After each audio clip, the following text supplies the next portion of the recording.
Aymari, Alcutuin Puche. Hei fei, Lucas Curapil Tainche, feita Mapuche en Tainche, hei chinta in Panto, feita inchinta in Walma Punga, Wene Tui. En esta renovación del ciclo, donde cambia la tierra, cambia el agua, cambia el aire, cambia el cielo, también los mapuches cambiamos de fuerza o renovamos fuerza. Por eso nos juntamos a la orilla de los ríos, en diferentes lugares, a hacer las ceremonias, a presentarnos frente al universo, a agradecer la vida y también a tomar fuerza. Esto es algo que hacían los antepasados, por eso nosotros lo seguimos haciendo, para no olvidarnos de ellos y para continuar con la cultura y la identidad mapuche. El 27 de noviembre de 2019, el Consejo Superior de la Universidad Nacional del Comahue, mediante Ordenanza 549, aprobó el nuevo calendario académico e incorporó 2 días de asueto académico dentro de la semana en la que se celebra el Huñoy Tripantu a partir del año 2020, estableciendo que los 2 días se designarán anualmente dentro de la semana del 19 al 24 de junio.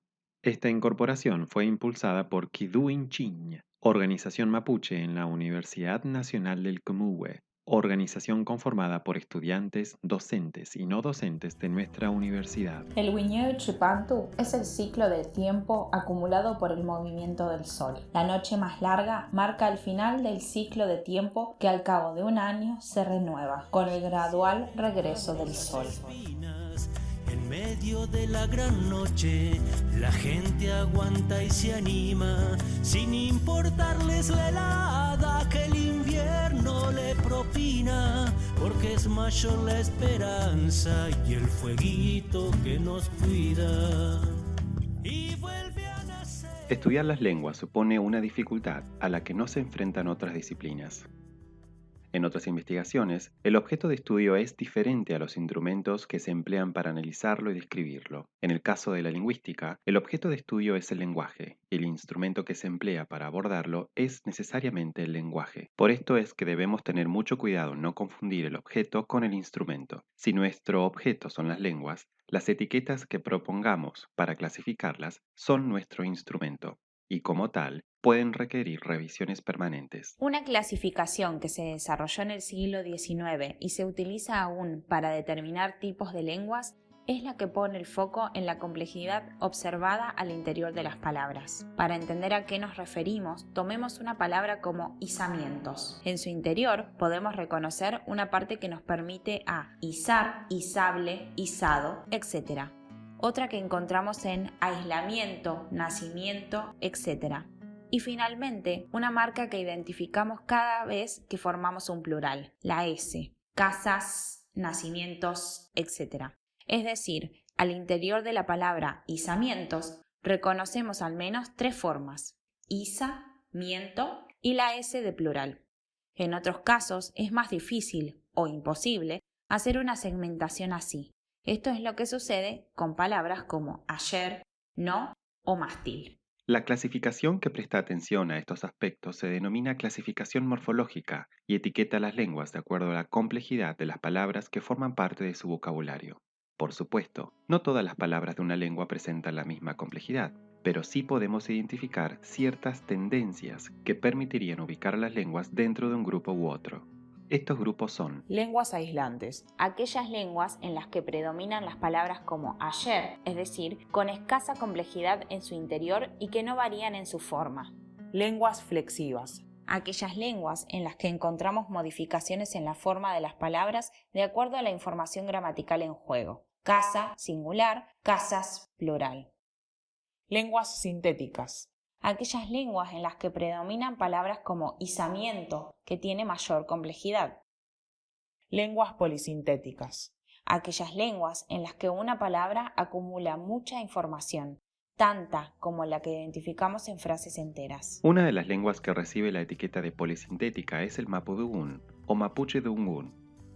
El nombre mismo de la lengua funciona como ejemplo. En mapuche dungún tenemos 3 palabras en una. Mapu es tierra y la identificamos en Puelmapu, las tierras al este. Che es gente y la identificamos con Lofche, la gente de la comunidad. y Dungun es lengua. Es decir, Mapuche Dungun significa la lengua de la gente de la tierra. Por eso, se piensa que lo que en Mapudungun se dice con una palabra, en español se pronuncia con toda una frase formada por 8 palabras.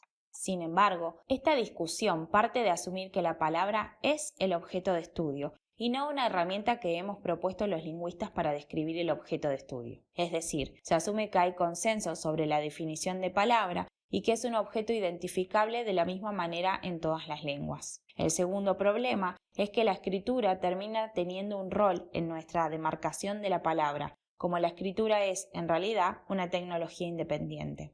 En las lenguas orales, lo que analizamos son secuencias de sonidos continuos. ¿Cómo llegamos a tener una palabra? ¿Qué criterio usamos? Si en español decimos de la gente y no de la gente, ¿podemos asumir que hay 3 palabras? ¿Y qué pasa con quienes escriben Mapuche-Zungun de manera separada?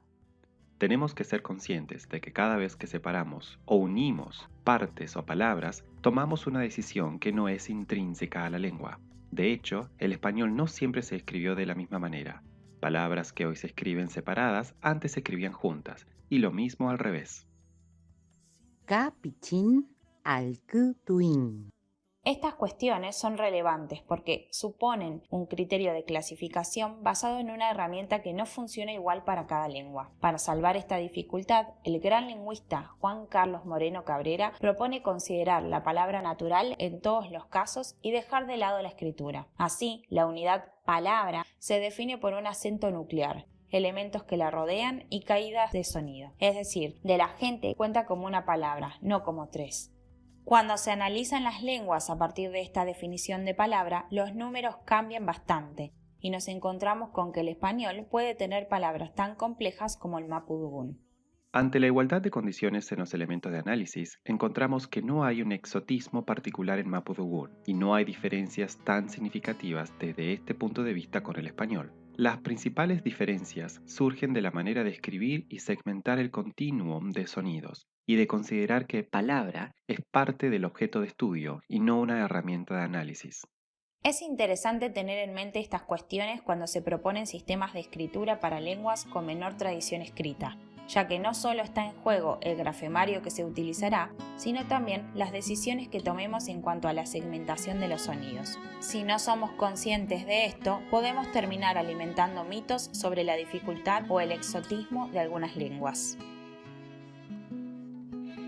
Pehuain canto. Este material ha sido elaborado por el Departamento de Posgrado de la Facultad de Lenguas, Universidad Nacional del Comahue, en colaboración con Kiduin Chin, organización mapuche en la UNCO. Kume poyenga, ulcha somanga, ayutulugu